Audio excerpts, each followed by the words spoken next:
सबको सुबह का नमस्कार। ये वीडियो आज मैं जावा के प्रोग्रामिंग की अगली वीडियो है उसके लिए लाया हूँ। हाँ, तो अभी तक हमने देखा कि भाई जावा का इतिहास क्या था, जावा क्यों आया और इसका क्या फायदा हुआ। अब जो चीज सबसे ज्यादा हम इग्नोर करते हैं प्रोग्रामिंग सीखते समय वो है उसका कॉन्सेप्ट। किसी भी लैंग्वेज का कॉन्सेप्ट हम इग्नोर कर देते हैं। हम चाहते हैं कि एक ही दिन में हम प्रोग्रामर बन जाएं, जो कि पॉसिबल नहीं है।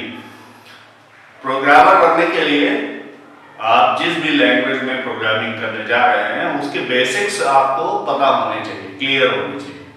तो जावा का जो बेसिक है, पीछे वाले लैंग्वेजेस से इसमें क्या डिफरेंस आया, वो बेसिक आपको पता होना चाहिए।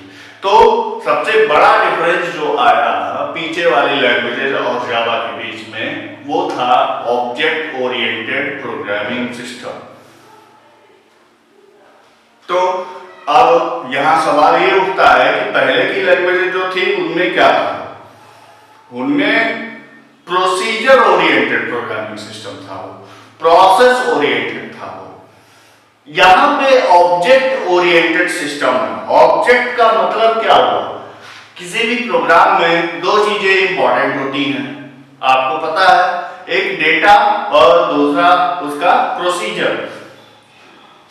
तो डेटा और प्रोसीजर दोनों चीजें इंपॉर्टेंट हैं, कोड और उसका डेटा। तो यहां पे ऑब्जेक्ट क्या है, ऑब्जेक्ट का मतलब क्या है, ऑब्जेक्ट का मतलब होता है कोई चीज। तो ऑब्जेक्ट ओरिएंटेड प्रोग्रामिंग सिस्टम, जावा में ऑब्जेक्ट क्या होगा, जिस भी क्लास के बारे में हम बात कर रहे होंगे उसका एक ऑब्जेक्ट होगा, उसका कोई उस क्लास को रिप्रेजेंट करने वाला कोई होगा, जिसे हम इंस्टेंस वेरिएबल कहते हैं। तो ऑब्जेक्ट ओरिएंटेड प्रोग्रामिंग सिस्टम में सबसे पहला जो कॉन्सेप्ट आया उसका नाम इनकैप्सुलेशन था। इनकैप्सुलेशन वर्ड से ही पता चल रहा है कि ये कोई चीज कर रहा है, कुछ तो नया कर रहा है। क्या नया है, पहले के जो प्रोग्राम थे उनमें इनकैप्सुलेशन नहीं यूज होता था। इनकैप्सुलेशन का मतलब क्या हुआ, कैप्सूल आपने देखा है, अंदर दवा होती है लेकिन आपको पता नहीं होता वो किस कलर की दवा है, किस स्वाद की है, क्या है, कुछ नहीं। मतलब आउटर वर्ड से उसका कनेक्शन हमने काट दिया है, क्या चढ़ा के, उसके ऊपर एक झिल्ली चढ़ा के, एक रैप कर।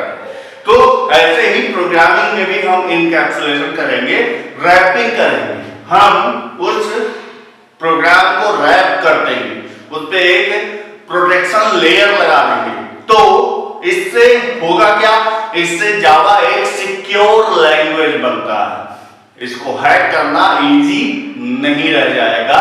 तो इनकैप्सुलेशन में जो मेथड यूज होता है जावा में, उसमें क्या हम करते हैं, हम पूरे प्रोग्राम को क्लास के अंदर रैप कर देते हैं, एक क्लास लिखते हैं, हमेशा लिखते हैं ना पब्लिक क्लास और क्लास का नाम।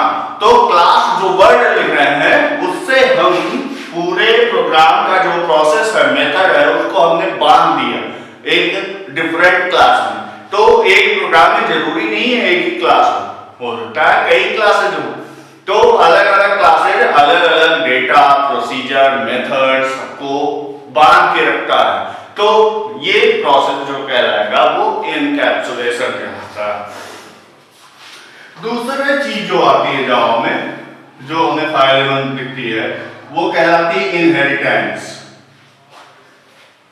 अब बायोलॉजी में आपने इनहेरिटेंस का मतलब यही पढ़ा था कि भी जो पिता की क्वालिटी है वो बच्चे में आएगी। तो जावा भी इस चीज को यूज करता है। यहाँ पे ये बायोलॉजी की बात है, ये टेक्निकल टर्म है। तो जावा टेक्निकल टर्म में इनहेरिटेंस को कैसे यूज करेगा, पेरेंट क्लास की सारी प्रॉपर्टीज, पेरेंट क्लास के data, methods child class use कर सकता है, चाइल्ड क्लास यूज कर सकता है या करेगा, दोनों बातें। लेकिन इसके अलावा चाइल्ड अपना खुद का भी मेथड इंट्रोड्यूस कर सकता है, अपना खुद का डेटा अपेंड कर सकता है, ऐड कर सकता है। तो इनहेरिटेंस ने उसको बांधा नहीं है कि भैया पेरेंट क्लास के सारे मेथड को यूज करना ही करना है, ऐसा कोई जरूरी नहीं। पेरेंट क्लास के मेथड्स और डेटा को चाइल्ड क्लास यूज करेगा। साथ में अगर चाइल्ड क्लास कुछ नया इंट्रोड्यूस करना चाह रहा है, बच्चे के अंदर कोई नई क्वालिटी आ रही है तो क्या हम मना कर देते हैं? नहीं, वो उसका खुद का गेन क्वालिटी है, खुद उसने बनाई है। पेरेंट्स से जो मिला वो तो ठीक है, लेकिन लोग खुद भी अपनी विरासत बनाते हैं। तो इनहेरिटेंस जावा इस तरह से यूज करता है कि भाई पुरानी क्लास है, जो बड़ी क्लास है, लाइब्रेरी फंक्शंस है, उनको हम यूज कर रहे हैं एज अ पेरेंट क्लास, और अपने सब क्लास में उनके सारे फंक्शंस को हम यूज कर रहे हैं, साथ ही साथ हम अपना भी कुछ ऐड कर रहे हैं। तो इस तरह से जावा एक रीयूजेबल बन गया। पहला सिक्योर बना, अब रीयूजेबल बना। अब आगे बढ़ते हैं। तीसरा कॉन्सेप्ट आपका है ओप्स का पॉलीमॉर्फिज्म। पॉलीमॉर्फिज्म, तो बच्चों पॉलीमॉर्फिज्म वर्ड जो है लैटिन वर्ड से डिराइव हुआ है, पॉली एंड मॉर्फ। पॉली का मतलब होता है ढेर सारा, मॉर्फ मतलब फॉर्म, ढेर सारे तरीके। तो पॉलीमॉर्फिज्म का मतलब हुआ कि नाम एक है लेकिन काम अलग अलग है। मतलब एक ही चीज के कई रूप हैं। पॉली मतलब ढेर सारे रूप, एक ही चीज के बहुत सारे रूप हैं। मान लीजिए आपको एरिया कैलकुलेट करना है, तो ये यूजर को थोड़ी ना पता है कि एरिया कैलकुलेट करने का प्रोग्राम जो लिखा गया है वो रेक्टेंगल के एरिया का है या स्क्वायर के या सर्कल के।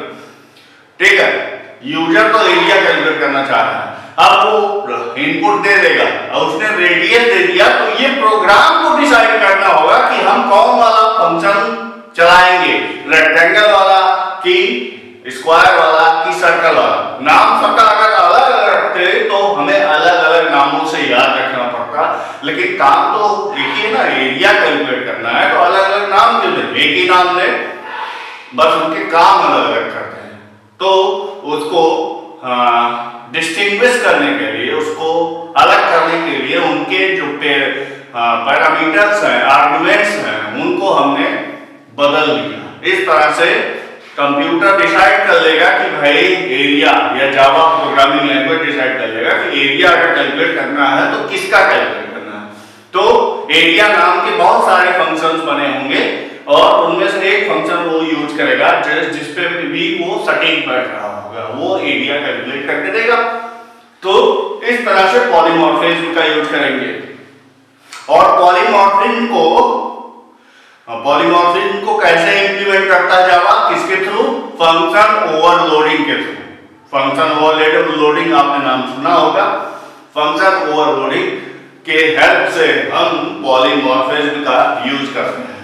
तो पॉलीमॉर्फिज्म से क्या हुआ? हमारा कोड रीयूजेबल और उसके साथ साथ क्या बन गया? पोर्टेबल बन गया। पोर्टेबल बन गया अब कोड हमारा। अब डेटा एब्स्ट्रैक्शन का यूज कर रहे हैं आप। एब्स्ट्रैक्शन का मतलब हुआ, बहुत से लोग इसको समझ नहीं पाते हैं कि एब्स्ट्रैक्शन होता क्या है। एब्स्ट्रैक्ट का मतलब होता है कि कोई बहुत कॉम्प्लेक्स चीज है, कठिन चीज है, उसको सरल चीज में बदल देना। अब मान लीजिए आपको स्ट्रिंग के फंक्शन यूज कर रहे हैं, आप एक स्ट्रिंग का फंक्शन मान लीजिए कि सिंपल फंक्शन यूज कर रहे हैं आप स्ट्रिंग का, कि भाई स्ट्रिंग जो है पैलिंड्रोम है या नहीं, उसका फंक्शन आपने यूज किया। तो आप ये थोड़े ना जानना चाहते हैं कि उसके अंदर क्या लिखा गया है, उस फंक्शन या उस प्रोग्राम को कहीं ना कहीं तो किसी ने तो लिखा होगा ना कभी न कभी उस प्रोग्राम में। लेकिन आपको उससे मतलब नहीं, आपने क्या किया? सीधे पैलिंड्रोम का फंक्शन यूज किया, कैरेट का फंक्शन यूज किया, लेकिन आप उसके अंदर क्या है इसके बारे में नहीं सोच रहे। यही एब्स्ट्रैक्शन है।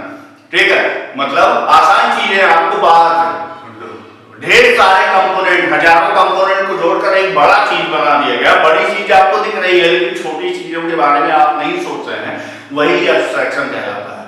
तो जावा यही काम करता है, वो छोटे छोटे पार्ट्स में कोड को तोड़ देता है, बाद में उनको जोड़ के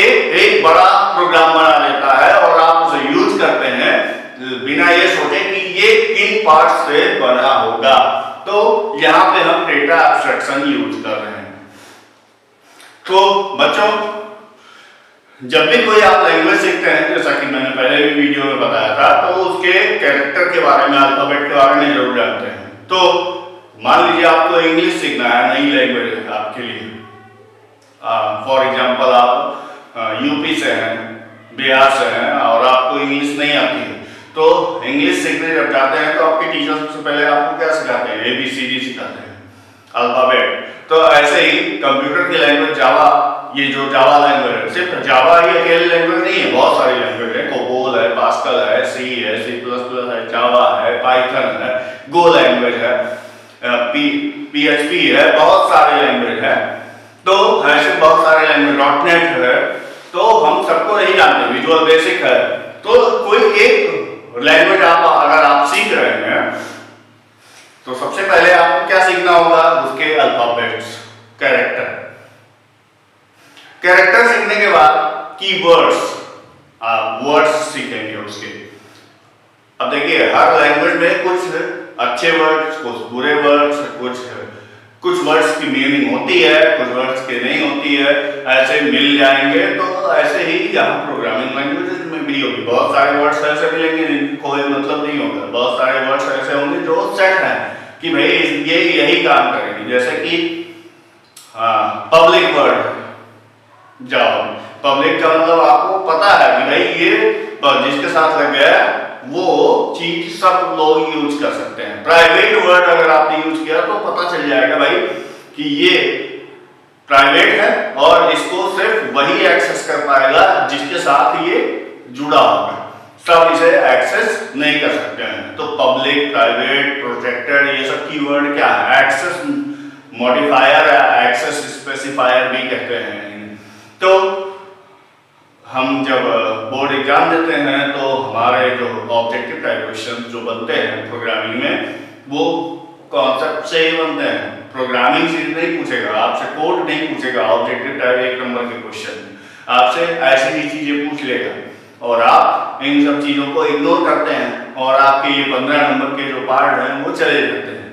तो इन पे भी ध्यान दीजिए। ये 15 नंबर आपको पास तो नहीं कराएगा, लेकिन आपके मार्क्स को एनहेंस कर देगा, बढ़ा देगा। जिनको ये बेसिक्स पता होंगे उनके मार्क्स भी ज़्यादा होंगे, सिंपल सी बात है। और बेसिक्स अगर पता होंगे तो आपकी प्रोग्रामिंग स्किल भी अच्छी होगी। तो प्रोग्रामिंग करने के लिए सबसे ज़्यादा जरूरी स्किल जो है वो मैथमेटिक्स है। अगर मैथमेटिक्स आपकी अच्छी है तो डेफिनेटली प्रोग्रामिंग आप कर पाएंगे, लेकिन जरूरी नहीं है कि मैथमेटिक्स अच्छी हो तो प्रोग्रामिंग अच्छी होगी। अगर प्रोग्रामिंग के बेसिक्स पे आप ध्यान नहीं देंगे तो नहीं कर पाएंगे। चलिए, आज के लिए इतना ही। अब अगली क्लास में जब हम मिलेंगे तो हम देखेंगे कि भाई ये कीवर्ड्स, कैरेक्टर सेट, ये सब क्या होते हैं जावा में, कैसे डिफाइन होते हैं, कैसे डिक्लेयर होते हैं, इनके बारे में जानेंगे। अब वीडियो के लास्ट में एक रिक्वेस्ट छोटी सी आपसे करूंगा, जो आप YouTube पे सबके वीडियो में देखते होंगे, सभी लोग करते हैं। भाई अगर आपको वीडियो अच्छा लगा हो तो लाइक करिए, सब्सक्राइब कीजिए चैनल को, शेयर कीजिए, जितना ज़्यादा से ज़्यादा हो सके लोगों की हेल्प हो जाए तो बेहतर है। शेयर करें, सब्सक्राइब करें, लाइक करें और नोटिफिकेशन की बेल जरूर दबाएं। Thank you, have a nice day.